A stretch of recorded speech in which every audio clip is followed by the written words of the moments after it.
Anthony Joshua, the former unified world heavyweight champion, and Francis Ngannou, the formidable UFC heavyweight champion, are set to collide in a battle of skill and strength. As anticipation mounts for this epic encounter, comparisons arise between the two giants of combat sports. Joshua, with his impeccable boxing technique and unrivaled speed, stands as a paragon of finesse in the ring.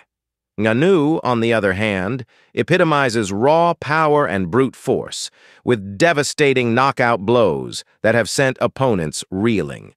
Yet beyond their individual prowess lies a convergence of skill and strategy, a meeting point where the art of boxing meets the ferocity of mixed martial arts. Amidst the echoes of the past, a historic landmark stands tall. The first story building in Nigeria.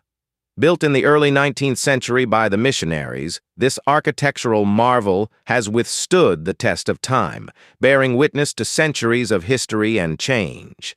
Its sturdy walls and timeless design serve as a testament to Nigeria's enduring spirit and cultural legacy.